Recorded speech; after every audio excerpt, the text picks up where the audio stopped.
Assalamualaikum warahmatullahi wabarakatuh.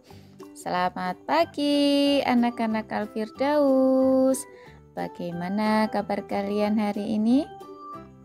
Alhamdulillah, semoga kita semua selalu dalam keadaan sehat walafiat dan selalu dalam perlindungan Allah Subhanahu wa Ta'ala. Anak-anak kelas 5 yang solih dan solihah, kita hari ini akan belajar pelajaran PAI. Namun sebelumnya tolong disiapkan dulu ya alat-alat tulisnya. Ayah dan bunda juga bisa menemani Ananda dalam belajar. Bagaimana anak-anak yang solih dan solihah? Sudah siapkah kalian untuk belajar hari ini? Oke, mari kita mulai belajar kita hari ini dengan membaca basmalah dulu ya. Bismillahirrahmanirrahim. Nah, anak-anak, kemarin kita sudah belajar pelajaran PAI tentang mengenal Allah melalui Asmaul Husna. Nah, untuk hari ini kita akan belajar lagi tentang mengenal Allah. Namun, hari ini kita belajarnya mengenal Allah melalui kitab-kitab Allah. Wahyu Allah ada 2 macam, yaitu kitab. Kitab merupakan wahyu Allah yang ditulis dalam bentuk lembaran-lembaran yang sudah dibukukan. Sedangkan suhuf merupakan wahyu Allah yang ditulis dalam lembaran-lembaran. Perintah untuk beriman kepada kitab-kitab Allah Subhanahu wa Ta'ala ada di dalam Al-Quran surat An-Nisa ayat 36. Kemudian cara beriman kepada kitab-kitab Allah Subhanahu wa Ta'ala. Yang pertama, meyakini bahwa Allah telah menurunkan kitab-kitabnya kepada para rasul melalui malaikat Jibril.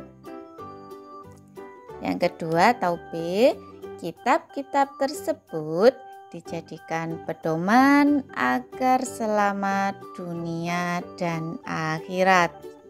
Nah, nama-nama kitab Allah itu apa saja ya? Yang pertama atau A, kitab Taurat. Kitab ini diturunkan kepada Nabi Musa alaihissalam pada abad 12 SM atau sebelum Masehi di daerah Israel dan Mesir.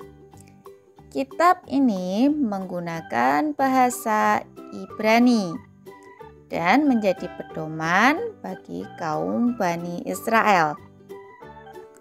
B, kitab Zabur. Kitab ini diturunkan kepada Nabi Daud alaihissalam pada abad 10 sebelum Masehi di tanah Kan'an dengan menggunakan bahasa Kipti dan menjadi pedoman bagi kaum Bani Israel. C, ada kitab Injil. Kitab ini diturunkan kepada Nabi Isa alaihissalam pada abad 1 Masehi di daerah Yerusalem. Kitab ini ditulis dengan menggunakan bahasa Suryani dan menjadi pedoman bagi kaum Bani Israel. D. Kitab Al-Quran. Kitab ini diturunkan kepada Nabi Muhammad SAW pada abad 6 Masehi di Mekah. Kitab ini menggunakan bahasa Arab dan sebagai pedoman bagi seluruh umat manusia. Al-Quran. Peristiwa turunnya disebut dengan Nuzulul Quran. Kitab ini terdiri dari 114 surat, 30 juz, 6.666 atau 6.236 ayat. Al-Quran turun secara berangsur-angsur selama 22 tahun, 2 bulan, 22 hari. Kandungan Al-Quran meliputi 1.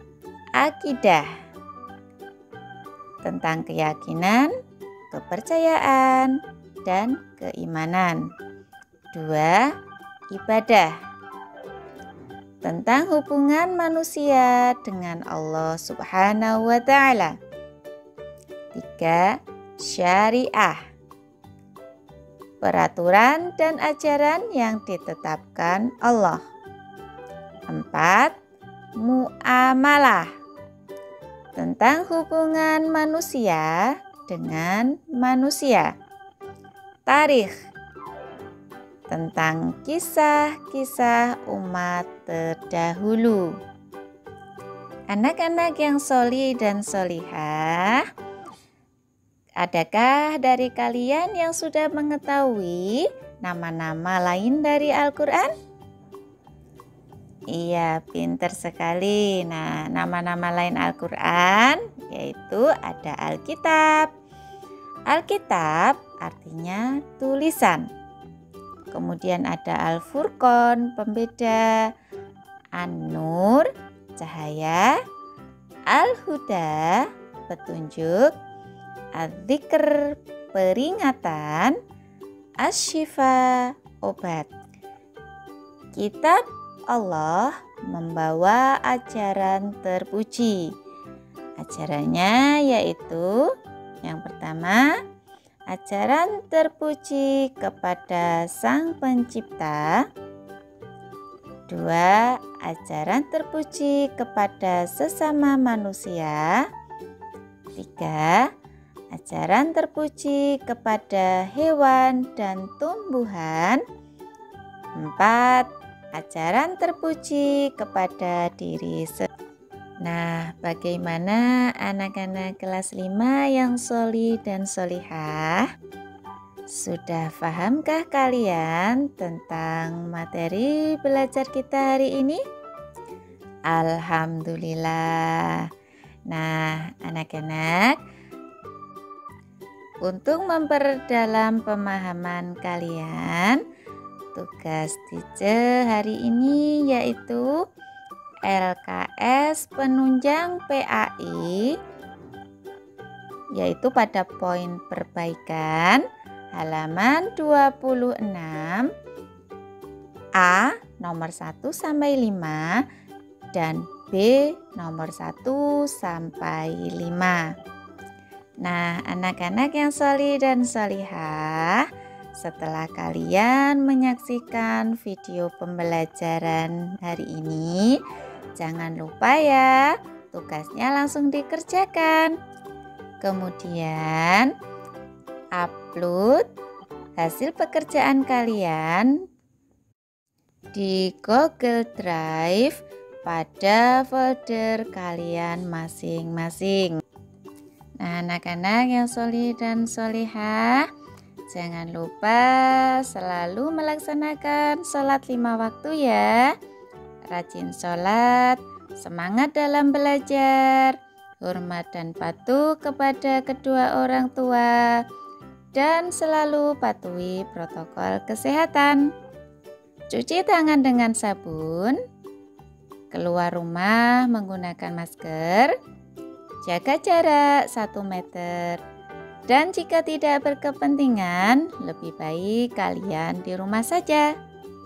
Nah, anak-anak yang sholih dan sholihah, demikian belajar kita hari ini. Mudah-mudahan apa yang kita pelajari barokah dan bermanfaat untuk kita semua. Mari kita akhiri belajar kita hari ini dengan bacaan hamdalah. Alhamdulillahi Rabbil Alamin.